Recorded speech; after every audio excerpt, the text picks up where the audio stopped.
এই মাছগুলা যদি জাল টান দিয়ে আমরা জাল টান দিতাম তখন যদি জালে উঠে আসতো তাহলে এই মাছগুলা কিন্তু আমরা।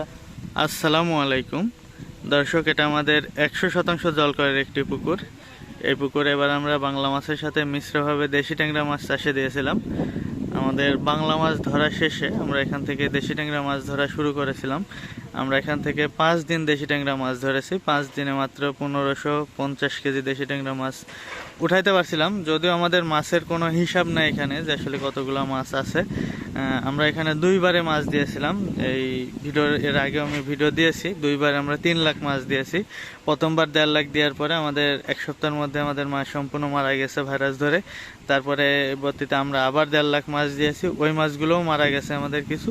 এখন অল্প কিছু মাছ আছে, আসলে কতগুলো মাছ আছে হিসাবও নাই। যেহেতু মারা যাওয়া মাছের কোনো হিসাব থাকে না, তো সেই কারণে ভাবে হিসাব নাই। তো আমরা 5 দিন মাছ ধরছি। আর দেশি ট্যাংরা মাছ একটা কি পুকুর থেকে ঠিকভাবে উঠানো যায় না।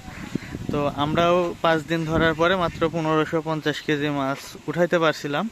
তো আমরা ভাবলাম যে হয়তো আর পুকুরে বেশি মাছ নাই, সেই কারণে আমরা পুকুরে গ্যাস ট্যাবলেট দিয়ে দিয়েছি, মানে পুকুর ক্লিয়ার করার জন্য। তো এই যে দেখুন, গ্যাস ট্যাবলেট দিয়ে মাছ উঠানো হচ্ছে। আলহামদুলিল্লাহ আমাদের গ্যাস ট্যাবলেট দেওয়ার পরে প্রচুর পরিমাণে মাছ উঠছে।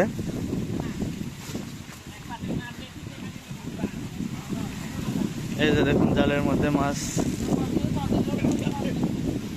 ছেড়ানো হচ্ছে।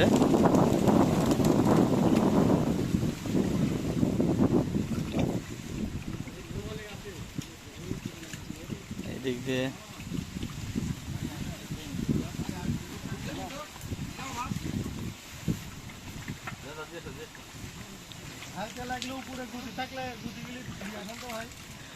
ওই আড়তে থেকে ঘোরালে আসবানি। এখন বাঁচতে গেলে ধরো আরেকটা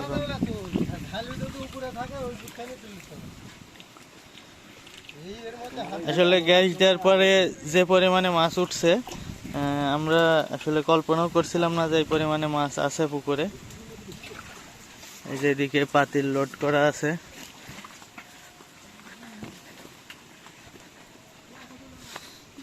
এখানে 3টা পাতিল ফুল লোড। আরো ওইদিকে মাছ ঢালা আছে, দেখায় ওই মুরাতে। জালের মধ্যে এখনো আলহামদুলিল্লাহ প্রচুর পরিমাণে মাছ আছে, যে দেখুন।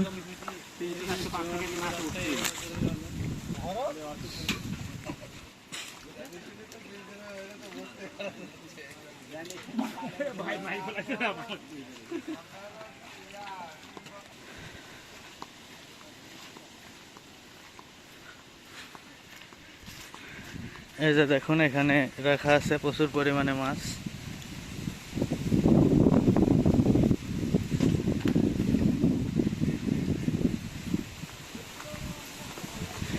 আর এটা প্রথম টান হচ্ছে, পুকুরে আরো মাছ আছে।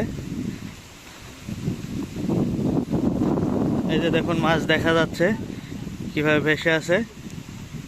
এভাবে পুকুরের মধ্যে আরো প্রচুর মাছ ভেসে আছে চতুর্পাশ দিয়ে। আসলে দেশি ট্যাংরা মাছের সমস্যাই একটা, দেখা যাচ্ছে যে পুকুরে মাছ অনেক সময় দেখা যাচ্ছে মাছ পুকুরে আসে, তারপরেও জাল টান দিয়ে মাছ উঠানো যায় না।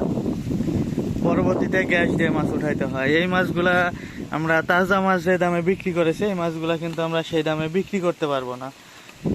কারণটা যেহেতু এগুলো মরা মাছ তার তাজা মাছের দামে বিক্রি করা যায় না। দেখুন, এই মাছগুলা যদি জাল টান দিয়ে আমরা জাল টান দিতাম তখন যদি জালে উঠে আসতো তাহলে এই মাছগুলার কিন্তু আমরা ভালো একটা দাম পাইতাম। কিন্তু এখন মোরা মাছ আসছে, খুব ভালো একটা দাম পাবো না। তারপরেও মাছ আসছে, এটাই আলহামদুলিল্লাহ। আমরা কল্পনাও করিনি যে এখন পর্যন্ত এতগুলা মাছ আছে, কারণ আমাদের মাছের কোনো হিসাব নেই কতগুলা মরছে কি সমস্যার, এটার কোনো হিসাব নেই। তো এই যে দেখুন, এ পর্যন্তই। সবাই ভালো থাকবেন, সুস্থ থাকবেন। দেখি আমরা শেষ পর্যন্ত আসলে কতগুলা মাছ পাই।